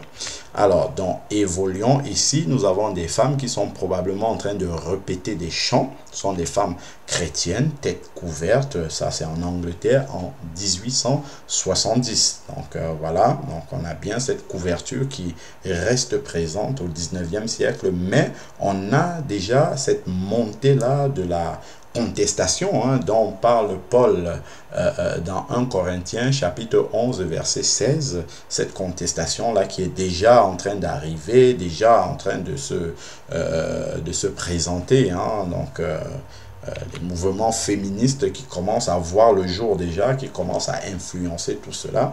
Donc ici nous sommes aux États-Unis en 1880.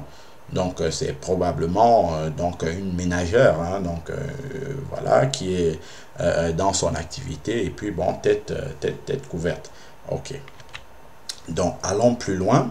Donc ici on voit des femmes qui sont en prière. Donc on voit les mains serrées, voilà, dans une attitude de prière. Il s'agit sûrement d'un service chrétien. Donc tête bien couverte, ça, il n'y a pas de souci là-dessus. Nous sommes rendus dans une réunion chrétienne en Bretagne, donc bon, ce qui fait partie de la France aujourd'hui. Donc en Bretagne, c'est en 1888. Donc jusque-là, voilà, il n'y a pas de souci. Les têtes sont bien couvertes. Nous sommes dans un service chrétien.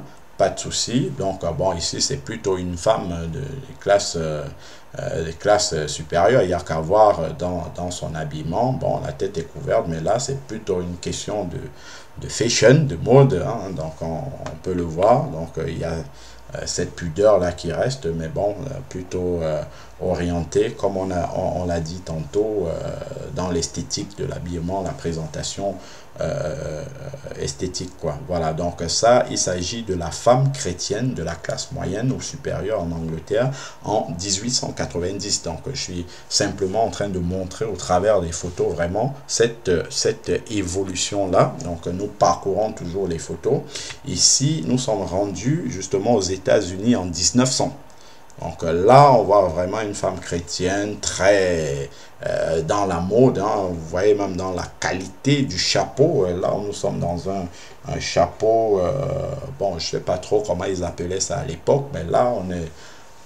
En tout cas, cela ne nous laisse pas croire que ça soit simplement l'obéissance à 1 Corinthiens 11, verset 3 au verset 16, qui est l'objet de la présence de ce chapeau. Mais bon, en tout cas, ce chapeau est présent. Et là, on est déjà en train, justement, de rentrer dans cette contestation-là, et ainsi de suite.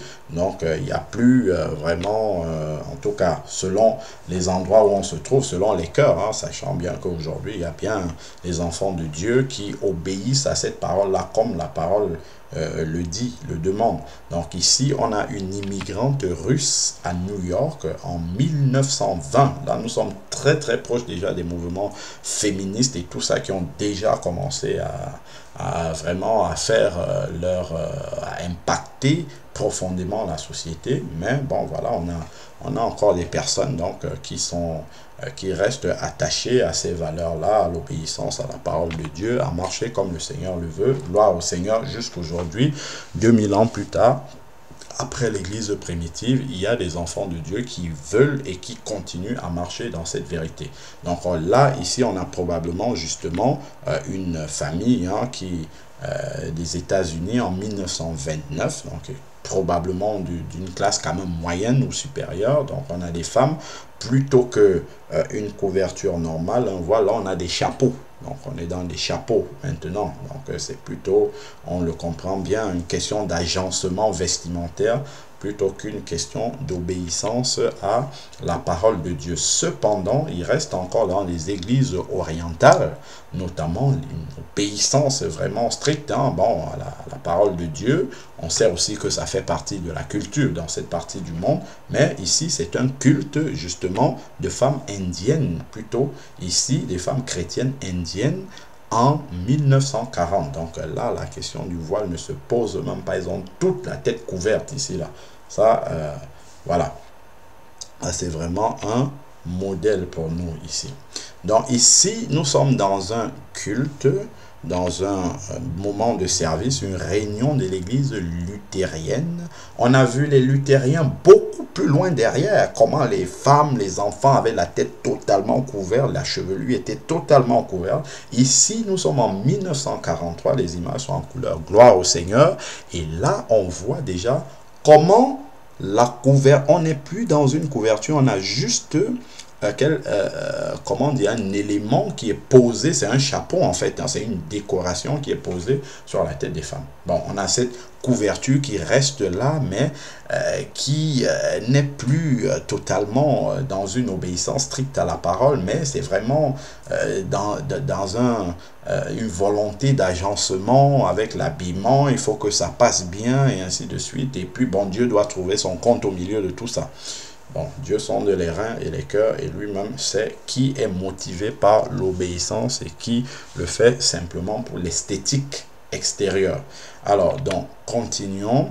Là, nous allons passer dans une réunion de l'église épiscopalienne. Donc, c'est une frange des églises anglicanes. Donc, ici, nous sommes dans un service en 1945.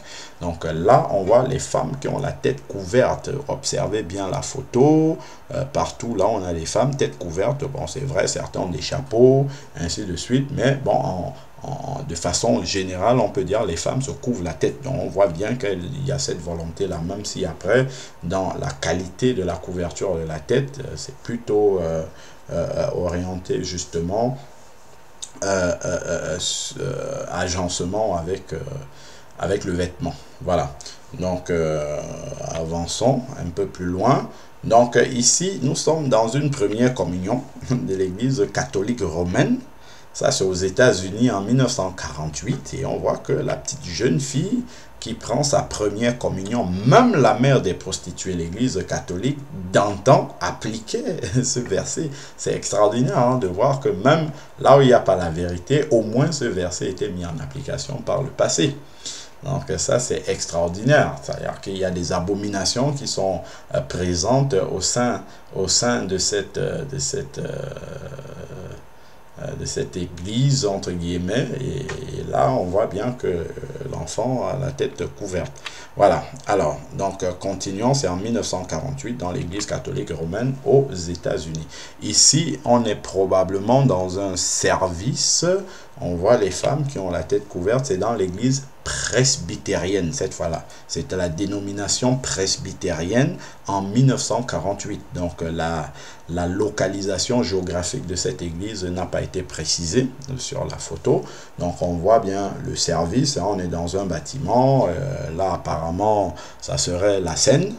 Bon, qui est distribué, et puis là on peut bien observer dans les rangs, on voit les femmes tête couverte. Donc c'est des chapeaux plutôt ici, hein, on est maintenant à l'époque moderne, on va dire, entre guillemets. Et puis là, bon, les femmes ont quand même, il y a cette différenciation. On voit les hommes qui sont là, tête non couverte, et puis les femmes qui ont la tête couverte. Donc il n'y a même pas de questions par rapport à ça. Nous sommes en 1948. Alors, donc progressons ici. Là, on est probablement, en tout cas dans un milieu éducatif, justement, des utéries, donc au Canada. Donc, c'est une partie hein, du mouvement anabaptiste. Hein, ça, c'est en 1950. On voit les enfants qui ont la tête couverte, les enfants sont éduqués de cette façon-là. Donc, je sais que c'est les utéries, c'est une frange justement des anabaptistes, je crois, qui ont conservé justement cette pratique-là jusqu'aujourd'hui. Hein. Je crois qu'ils n'ont pas été trop infiltrés ou influencés par le modernisme ou en tout cas les mouvements féministes actuels qui ont quelque peu, pas quelque peu, mais en tout cas gravement entravé la pratique de la parole de Dieu telle qu'elle est écrite. Donc ici, nous sommes justement toujours dans l'église épiscopalienne. C'est une confirmation. Donc bon, ce qui suivrait le baptême, bon, la confirmation, on le précise bien, n'est pas biblique, mais bon, en tout cas, on voit ces pratiques même dans ces dénominations qui ne sont pas nécessairement dans la vérité. En tout cas, en tout point, on voit quand même que le port du voile était là. Cette petite enfant qui est en train de recevoir sa confirmation dans l'église épiscopalienne, justement en 1950, porte un voile. Elle a la tête couverte. Donc, même ces dénominations-là, qui avaient déjà une partie de leur doctrine qui est dans l'erreur, pratiquaient le port du voile. Les femmes, les filles, les enfants, filles portaient justement quelque chose, une marque sur leur tête. Donc ici, on est dans un culte baptiste, une réunion baptiste, en fait noire, justement lors d'un baptême à l'extérieur hein, de ce que je suis en train de voir. Et puis là, on a des femmes qui portent des chapeaux. Donc bon, ici, je ne sais pas dans quelle région du monde c'est, mais on a des hommes aussi ici qui n'ont pas la tête couverte. Donc, et puis les femmes qui ont des chapeaux. Bon, cela nous montre, c'est en 1953. Donc ça nous montre les pratiques qui étaient les leurs. Donc on a quand même cette tête couverte qui est là, cette différenciation apparente entre l'homme et la femme. Donc selon justement le statut qu'ils ont dans le gouvernement de Dieu et qui doit être apparent lors du culte. Donc cela est présent.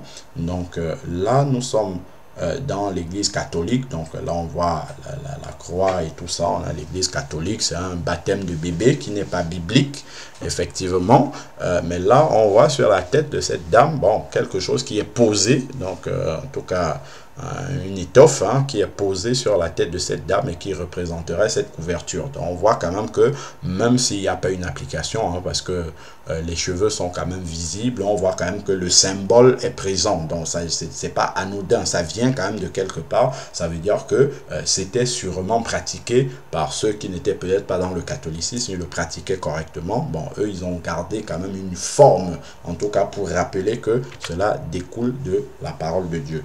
Nous sommes, ça c'est une aspersion d'eau au sein de l'église catholique romaine aux États-Unis. Nous sommes en 1954. Donc on comprend bien que par le passé, cette question du port du voile n'a pas posé problème. C'est des mouvements féministes et puis tout ce mouvement de libération de la femme, ainsi de suite, qui justement, le diable s'est servi de cela pour justement motiver la rébellion par rapport à la parole de Dieu. Donc ici, donc cette dame-là, elle porte toujours une étoffe, une petite étoffe là sur la tête. On voit déjà que plus on s'éloigne de l'église primitive, bon, on a des dénominations qui apparaissent, tout ça, et on a cette légèreté.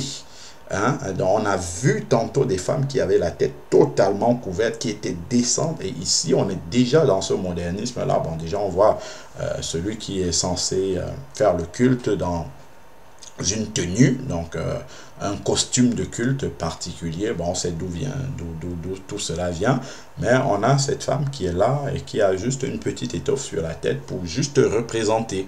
Donc le symbole juste reste, on n'est pas dans une application intégrale de la parole de Dieu, mais juste montrer le symbole. Le symbole. D'ailleurs, l'aspersion d'eau est encore quelque chose qui est plutôt pour eux comme le symbole du baptême. Donc ici, il est dit, c'est l'aspersion d'eau au sein de l'église congrégationniste. Là, nous sommes en 1955. Donc on voit que progressivement, là, de la petite étoffe qui se présente sur la tête de cette dame-là, bon, on va s'éloigner totalement, après il n'y aura plus rien. Donc on a vu des femmes qui étaient totalement tête couverte, progressivement, ça, on passe au chapeau, fashion, ça diminue, il n'y a plus qu'une petite étoffe maintenant, après elle va partir totalement. Donc on voit comment nous sommes en train de nous éloigner davantage de la source de l'église primitive. On a vu comment ça a commencé sur les hécatombes, enfin des découvertes faites dans les catacombes de Rome en 200 après Jésus-Christ. Et là nous sommes en 1955, on voit déjà que, on dirait que plus les années sont passées, plus la taille du voile a diminué. Et puis là, il reste juste une petite étoffe qui reste présente sur la tête de cette dame. Voilà, donc ici, nous terminons avec les sœurs. Bon, ça sont des sœurs catholiques, donc qui elles, autant pour moi, ont gardé le port intégral du voile et qui est présent, voilà, sur leur tête. Bon, voilà, elles restent marginales, on va dire, dans cette application de la parole de Dieu de cette façon-là. Bon, gloire soit rendue au Seigneur qu'il y ait en tout cas une partie des sœurs aujourd'hui faisant partie du corps de Christ qui sont convaincus par cette parole, et je bénis le Seigneur de nous avoir donné vraiment la possibilité de mettre en évidence ces photos, ces découvertes archéologiques qui viennent appuyer, confirmer, corroborer la parole de Dieu, mettre en vie cette parole-là, et vraiment que le Seigneur accompagne encore vraiment toutes ces images que nous avons pris le temps de regarder ensemble, et que les cœurs les plus, comment dire, en tout cas qui sont un petit peu comme Thomas, on va dire, puissent avoir une conviction, ou alors, bon, celles qui sont déjà convaincues, en tout cas, puissent avoir d'autres éléments, des découvertes archéologiques qui viennent confirmer ce qu'elles ont déjà reçu du Saint-Esprit et qui obéissent. Donc ça, sont des sœurs catholiques en 1960. Donc là, je crois que 1960, on est déjà dans la disparition totale du port du voile, en tout cas dans beaucoup de milieux. Et puis là, on a juste dans certains milieux, comme notamment au milieu des sœurs, où la pratique du port du voile reste encore visible. Heureusement, par la grâce du Seigneur, en tout cas, grâce soit rendue au Seigneur, qu'il y en ait vraiment qui sont restés dans l'obéissance jusqu'aujourd'hui. Et nous bénissons le nom du Seigneur pour l'Esprit Saint qui nous révèle cette parole. Donc, ces images que le Seigneur nous a accordé la grâce de présenter ont été fournies par justement Scroll Publishing Company. Scroll Publishing Company, et ces images ont été utilisées bien entendu avec leur autorisation. Je bénis le Seigneur vraiment que ces enfants de Dieu aient été favorables, que nous présentions justement les images qui leur appartiennent au cours de cet enseignement, afin vraiment de pouvoir montrer aux enfants de Dieu que dans les temps passés, la pratique du port du voile ne posait pas de problème. Elle était appliquée dans l'église du Seigneur jusqu'à ce que justement les mouvements féministes viennent phagocyter justement la pensée et la compréhension de la parole de Dieu et nous éloigne, parce que quand il y a quelque chose comme ça, forcément le diable s'en sert et vient mettre des doutes sur la parole de Dieu et nous entraîne hors des Écritures. Donc vraiment que le nom du Seigneur soit béni. Vraiment ma prière est que cet enseignement puisse bénir encore de nombreuses sœurs et aussi des frères qui enseignent la parole de Dieu, ou même aussi quand on regarde vraiment ces images-là, comment les enfants de Dieu du passé, nos aînés dans la foi, avaient à cœur vraiment d'avoir une présentation correcte. Vraiment ça nous encourage encore vraiment à garder jalousement l'Esprit de Dieu, parce que qui habite dans notre corps, parce que notre corps est le temple du Saint-Esprit et nous ne pouvons pas présenter ce temple-là n'importe comment. Nous devons faire attention. Nous savons bien que les Israélites prenaient soin du temple fait de main d'homme. Aujourd'hui, nous sommes le temple du Saint-Esprit, et donc vraiment l'Esprit de Dieu ne doit pas nous laisser, et nous en tout cas ne nous laisse pas nous présenter ce temple-là n'importe comment. Que le nom du Seigneur soit encore élevé dans les lieux très hauts comme il est déjà, et continue à se glorifier au milieu de nous par tout ce qu'il nous montre, par tout ce qu'il nous présente pour sa gloire, afin que sa parole soit toujours et toujours, comment dire, une lumière qui vient nous éclairer. Seigneur Père, je veux te bénir encore pour ces moments que tu nous as donnés du partage de ta parole. Éternel, merci pour ces images. Bénis encore les bien-aimés qui ont rendu ces images-là disponibles, qui ont donné leur permission, afin que ces images puissent être présentées au peuple de Dieu. Ô Père éternel, que vraiment ce message, ces images viennent encore parler, que la puissance de ton esprit vienne encore renverser les raisonnements, vienne renverser les hauteurs qui s'élèvent contre la connaissance de Jésus, afin que nous puissions marcher dans toute la vérité, l'appliquer, vivre vraiment ta parole, afin que tu sois encore, Seigneur Dieu, glorifié, que vraiment ta parole soit vivante au milieu de nous. Que ton nom seul soit élevé, béni au milieu de nous, Seigneur Dieu Tout-Puissant. Bénis encore mes sœurs, Seigneur Dieu, qui sont déjà dans l'application. Bénis également celles qui se posent des questions, Seigneur Dieu, que tu vas toucher, Seigneur Dieu Tout-Puissant, au travers de ce message. Seigneur Père, continue à parler dans les cœurs, afin que lorsque tu vas revenir, Seigneur Dieu, tu as posé la question dans Luc 18, verset 8. Tu as dit, quand reviendrai-je, trouverai-je encore la foi sur la terre? Tu parles de la saine doctrine. Est-ce qu'il y en a qui seront encore attachés à la foi dans la saine doctrine? Seigneur Dieu, que vraiment par la puissance de ton esprit, que tu multiplies encore parmi tes enfants ceux-là qui veulent rester attachés à la saine doctrine, qu'ils veulent marcher non pas selon les convoitises de leur cœur, non pas selon le train de ce siècle, mais qui veulent rester attachés à toi, Seigneur Dieu Tout-Puissant. Fais-le, Seigneur, par la puissance de ton esprit, au nom glorieux de Jésus-Christ. Amen.